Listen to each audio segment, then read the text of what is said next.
Shalom, selamat malam Bapak Ibu Saudara yang dikasih dalam Tuhan.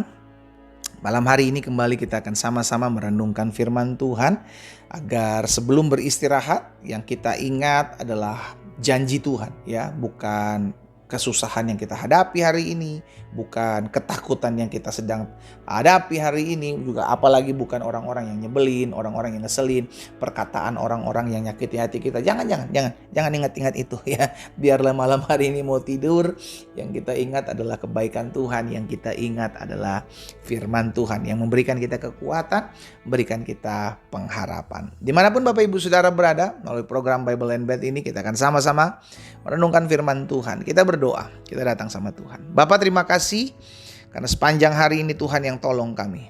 Jika bukan Tuhan yang menolong kami, maka kami tidak ada malam hari ini sebagaimana kami ada.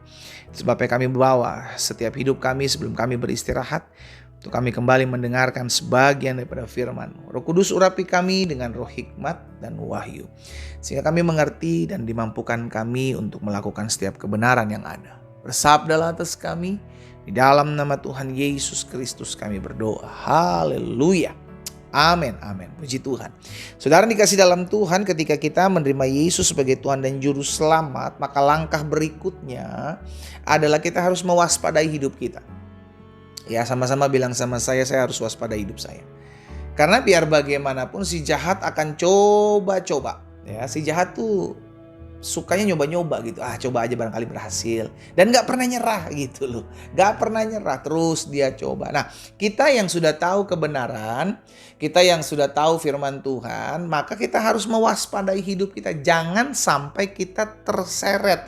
Jangan sampai kita ikut-ikutan. Karena biar bagaimanapun kita hidup masih di dunia gitu loh. Kita ketemu, kita hidup bersama-sama dengan orang yang tidak mengenal Tuhan. Kita hidup bersama-sama dengan orang-orang yang tidak berjalan sesuai dengan hukum Tuhan. Karena itu kita harus mewaspadai hidup kita. Jangan sampai kita ikut arus. Itu yang kita mesti ingat, ya. Jangan sampai kita ikut arus. Nah, Petrus menyampaikan dalam 2 Petrus 3 ayat 17. Tetapi kamu, saudara-saudaraku yang kekasih, kamu telah mengetahui hal ini sebelumnya. Karena itu waspadalah. Kita yang sudah tahu kebenaran, waspadalah. Supaya apa sih kita harus waspada? Supaya kamu jangan terseret ke dalam kesesatan orang-orang yang tidak mengenal hukum, dan jangan kehilangan peganganmu yang teguh. Jadi Petrus mengajarkan kepada kita, saudara yang dikasih dalam Tuhan, kita yang sudah mengetahui kebenaran, kita yang sudah mengenal hidup dalam keselamatan dan kasih karunia Tuhan, harus mewaspadai hidup kita. Jangan sampai kita terseret ke dalam perilaku orang-orang yang tidak mengenal hukum. Ketika kita menerima Yesus sebagai Tuhan dan Juru Selamat, maka hidup kita harus sesuai dengan hukum Tuhan. Ya, hukumnya Tuhan itu ada hukumnya, saudara. Ya, apa itu hukum Tuhan? Yaitu sesuai dengan apa yang menjadi ketetapan Tuhan, sesuai dengan apa yang menjadi perintah dan kemauannya Tuhan. Itu harus kita lakukan. Nah, orang dunia yang tidak mengenal hukum Tuhan itu akan tetap melakukan hal-hal seperti itu.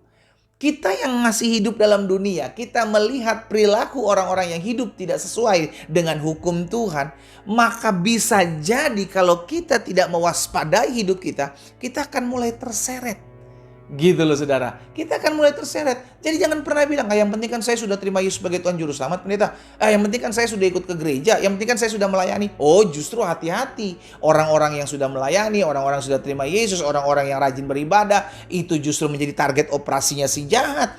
Untuk apa? Untuk diseret. Jadi dia gak pusing saudara menerima Yesus, dia gak pusing saudara sudah diselamatkan, dia gak pusing saudara sudah ke gereja, beribadah, melayani. Selama saudara masih hidup dan akhirnya bisa terseret, dia akan sikat. Oh, hati-hati saudara. Itu sebabnya kita harus waspadai, jangan sampai kita terseret. Apa sih maksudnya terseret? Ikut arus, iya kan? Kebanyakan orang lakukan ini, maka saya harus ikut lakukan. Karena kalau saya gak lakukan, saya akan aneh.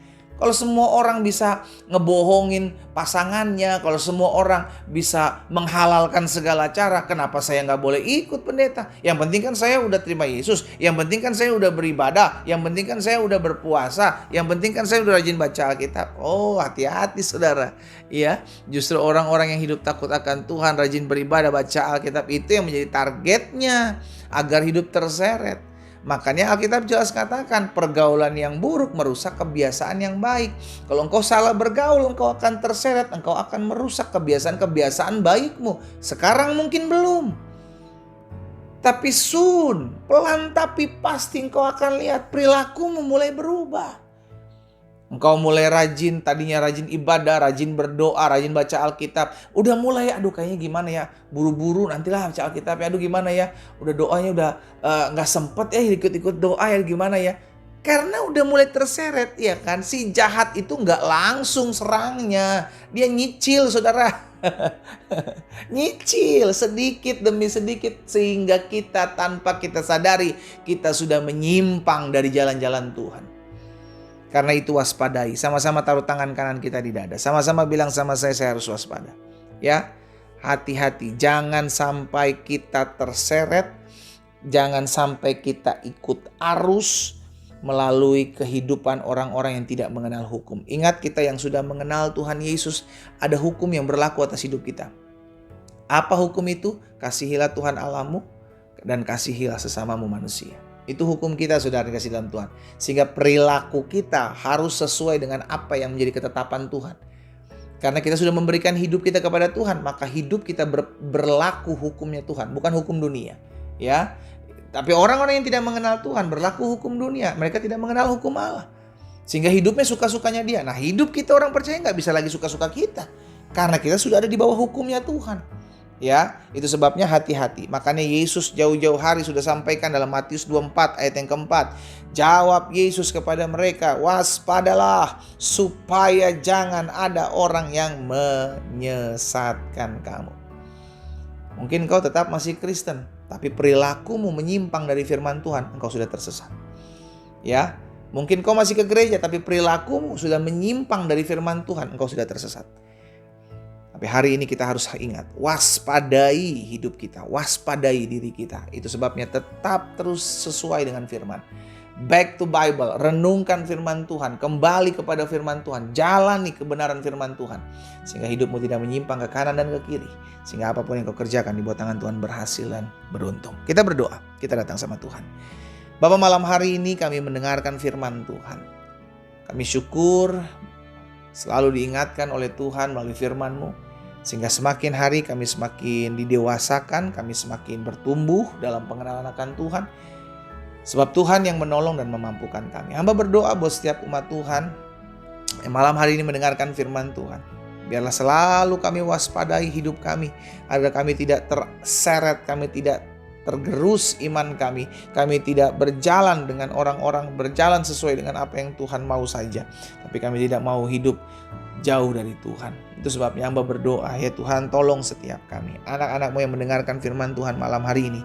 Berikan kami kekuatan, kesanggupan, kemampuan untuk tetap terus mewaspadai hidup kami.